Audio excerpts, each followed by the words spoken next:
In the last video, we have seen that slot and filler structures are of two types, weak slot and strong slot. In this video, we are going to see the semantic net, which is the first kind of weak slot and filler structure. Before we go to the next slide, please remember that attributes are nothing but slots and all the values are nothing but the fillers.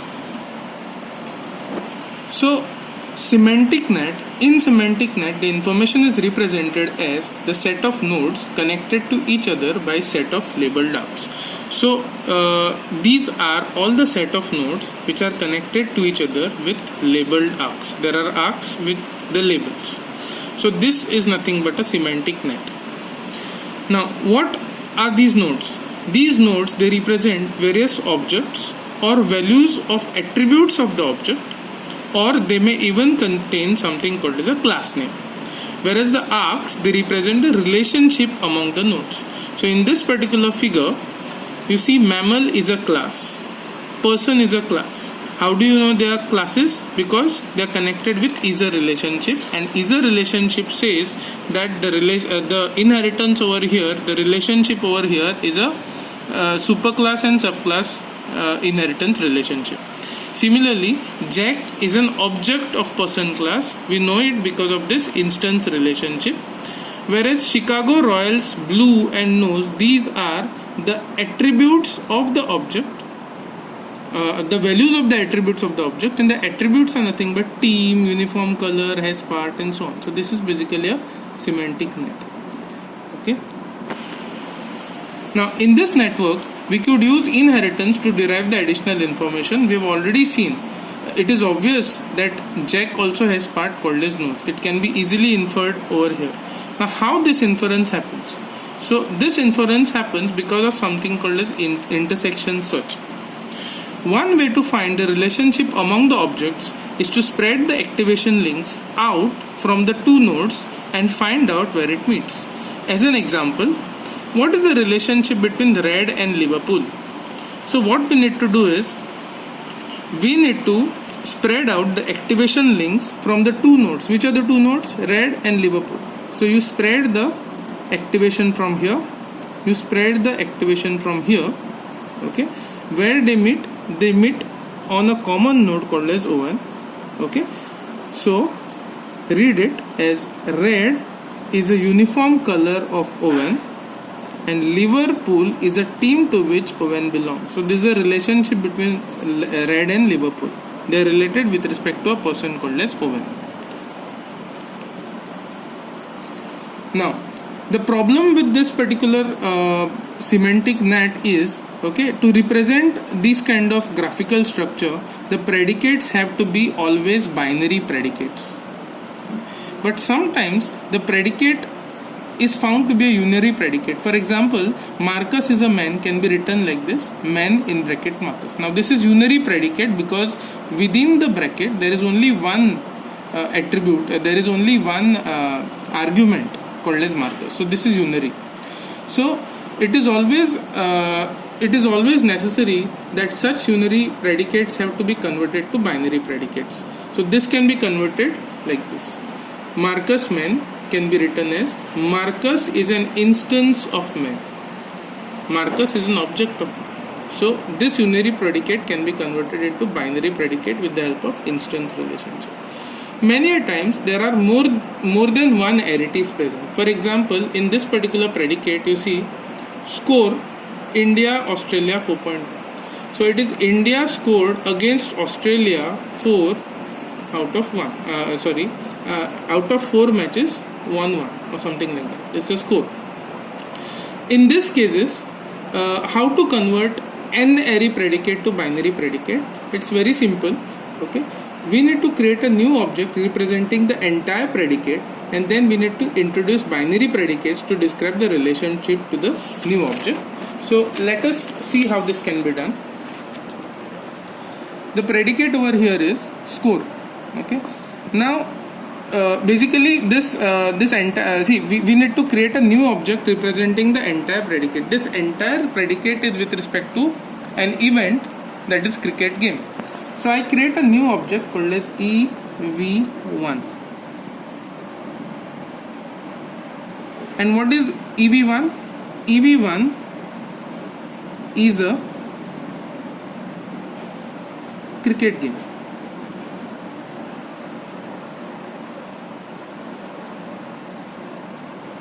So I have just created a superclass called as cricket game, and this particular event that has occurred is EV1. Now to this new object we have to link 1, 2 and 3. So one value will be India,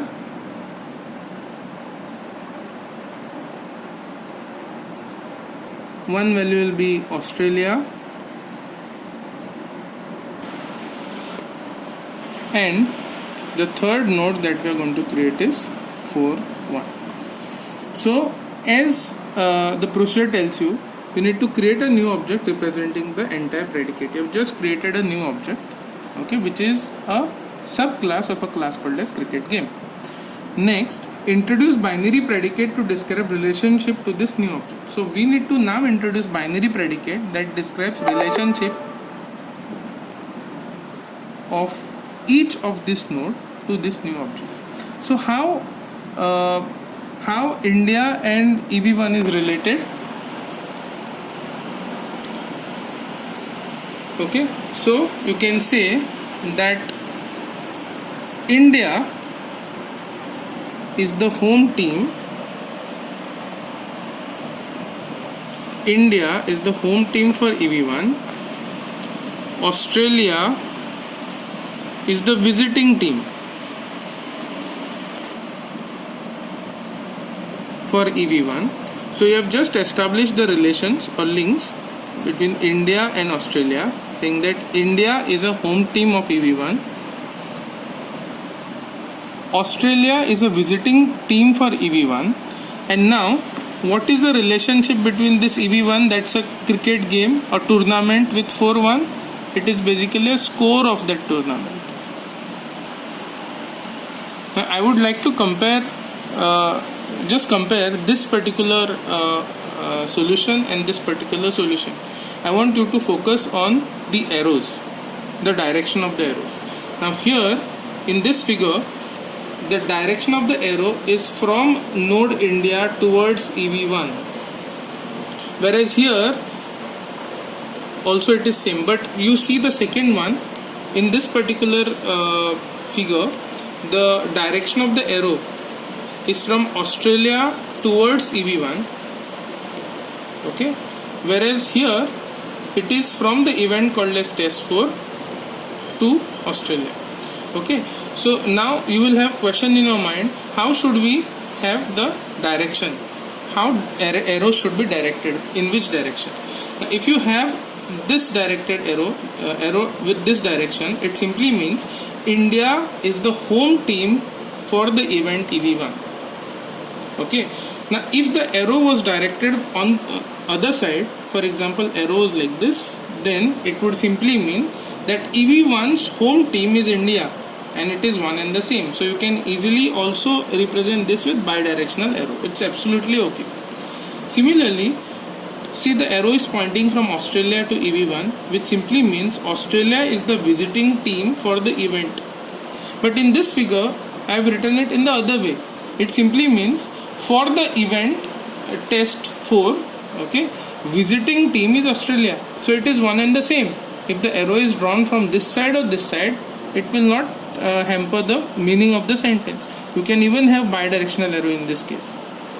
Okay, now you see the this particular arrow, test 4 score is 4-1, that's why the arrow is this way. But if you had represented the arrow in the other direction, it would have simply meant 4-1 is a score for test 4. So you can decide, you can use any direction arrows. Okay, so this is one example. Let us now represent the second sentence. Marcus is an instance of man. Okay, so men is a class and Marcus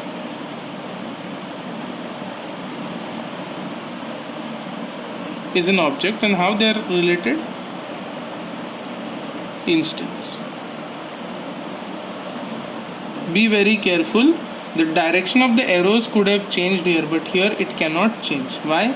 Because when the arrow is directed from Marcus towards man, it simply means Marcus is an object of man. But if you had written the arrow in the other way around, it would have changed the meaning. It would simply mean that man is an instance or object of Marcus, which is wrong. Okay. Now, see the third example. John gave book to Mary. The predicate can be written like this: John give Mary book. Again, is it a binary predicate? No, it is a three-ary predicate. So you cannot represent this as it is in the semantic net. So again, we are going to use the same procedure which we did here. Okay. First, we are going to create an object that represents the entire event. Now, the entire event is what? It's a giving event. You are giving something to a person. Okay. So let me name that event as EV1. Let EV1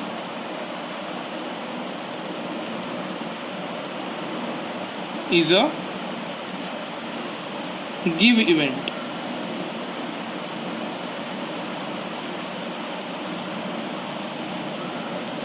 Okay. And now to this new object called as EV1, I have to link John, Mary and book. So Mary, John and the book.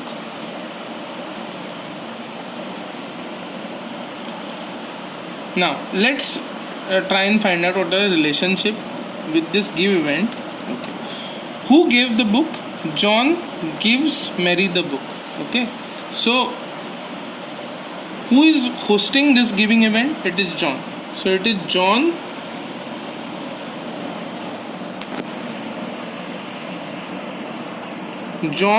hosts giving event. Who is the what's the relationship between Mary and the event? Mary, you can say, is a beneficiary of the event.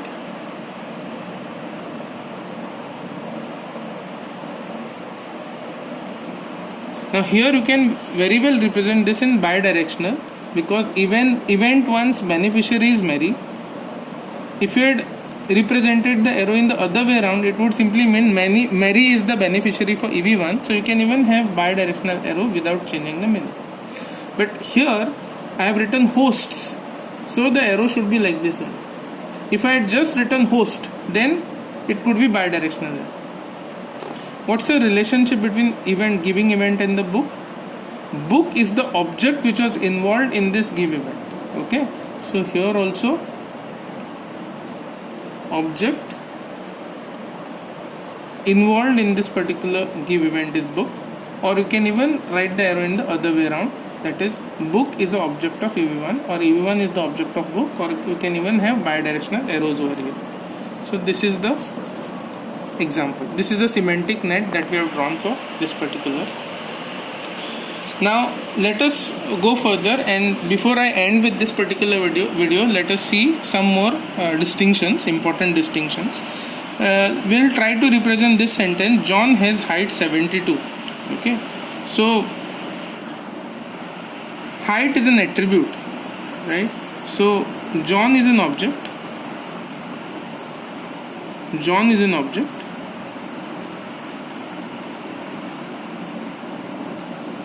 Now, what is 72? Height is 72. So, how we are going to write this? Okay, 72 is the value of some attribute.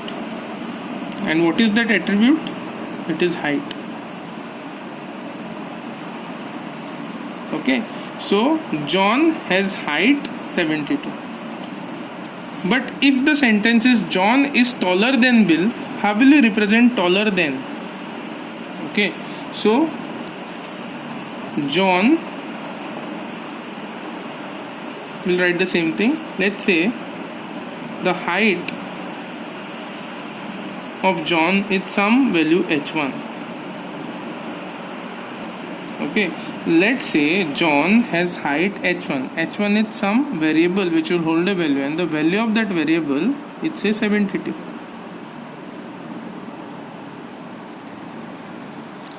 Bill will also have some height. So let's say the height of Bill is h2. And John is taller than Bill, it simply means that h1 and h2, what's the relationship?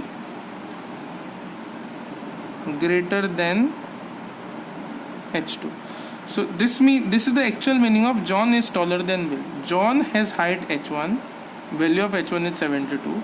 Bill also has some height h2, and h1 is greater than h2, which means that John is taller than Bill. Okay, this gives you the actual meaning. Taller than cannot represent it in a right way. Thank you.